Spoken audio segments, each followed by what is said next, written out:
Thank you. General Milley, it's your testimony that you recommended 2,500 troops approximately stay in Afghanistan? As I've said many times before this committee and other committees, I don't share my personal recommendations to the President, but I can tell you my personal opinion and my assessment if that's what you want. Yes, please. Yes, my assessment was back in the fall of 20, and it remained consistent throughout, that we should keep a steady state of 2,500, and it could bounce up to 3,500, maybe something like that, in order to move toward a negotiated, gated solution. Did you ever present that assessment personally to President Biden? I don't discuss exactly what my conversations are with the sitting president in the Oval Office, but I can tell you what my personal opinion was, and I'm always candid. General McKenzie, do you share that assessment? Senator, I do share that assessment. Did you ever present that opinion personally to President Biden? Again, I'm not going to be able to comment on those executive discussions. Did General Miller ever present that opinion personally to President Biden? I think it would be best to ask him. I believe that his opinion was well heard. Secretary Austin, President Biden last month in an interview with George Stephanopoulos said that no military leader advised him to leave a small troop presence in Afghanistan. Is that true?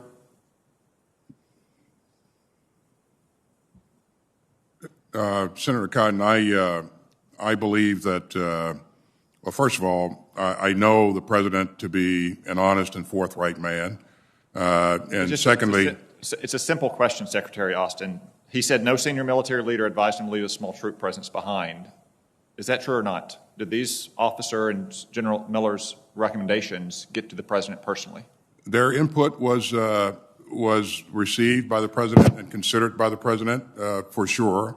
In terms of what they specifically recommended, Senator, as they just said, they're not going to provide what they recommended in confidence.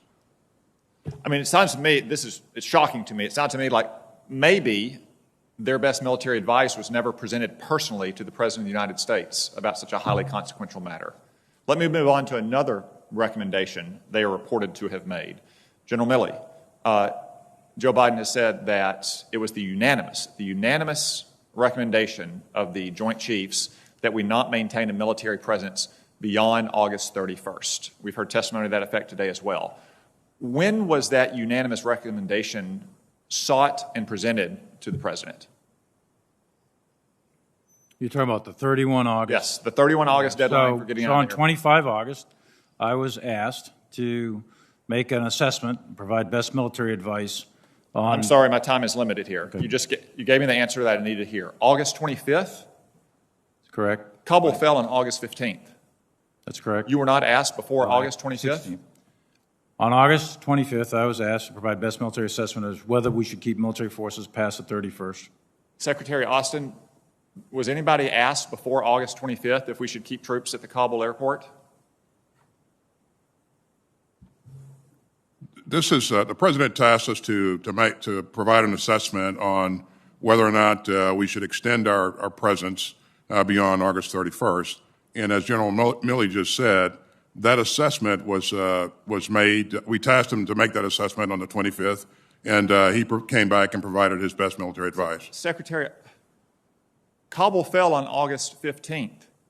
It was clear that we had thousands of Americans. It was clear to members of this committee who were getting phone calls that we had thousands of Americans in Afghanistan behind Taliban lines on August 15th. And it took 10 days to ask these general officers if we should extend our presence. I suspect the answer might be a little different if you were asking them 16 days out, not 5 days out.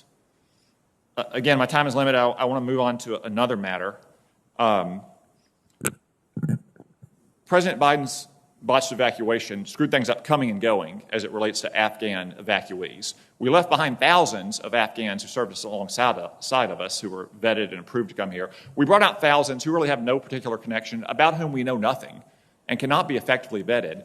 You now have female troops who have been assaulted.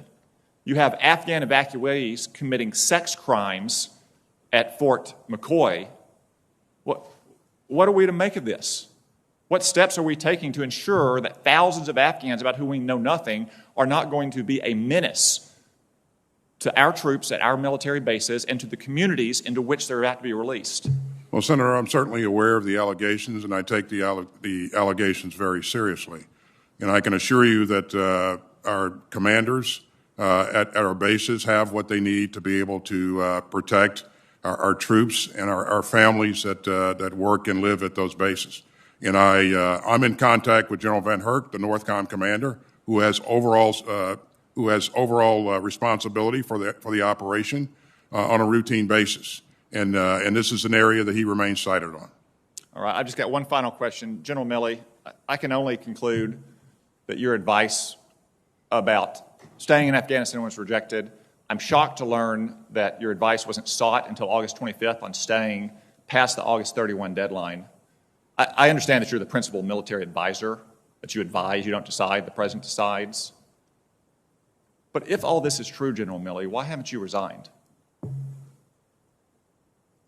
Senator, as a senior military officer, resigning is a really serious thing. It's a political act if I'm resigning in protest. My job is to provide advice. My statutory responsibility is to provide legal advice or best military advice to the president, and that's my legal requirement. That's what the law is.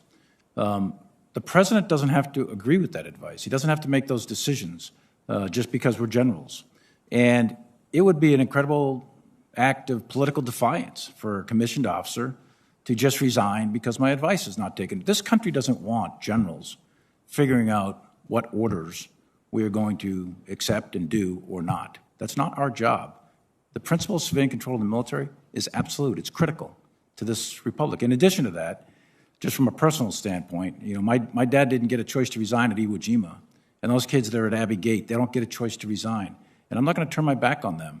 I'm not going to resign. They can't resign, so I'm not going to resign. There's no way.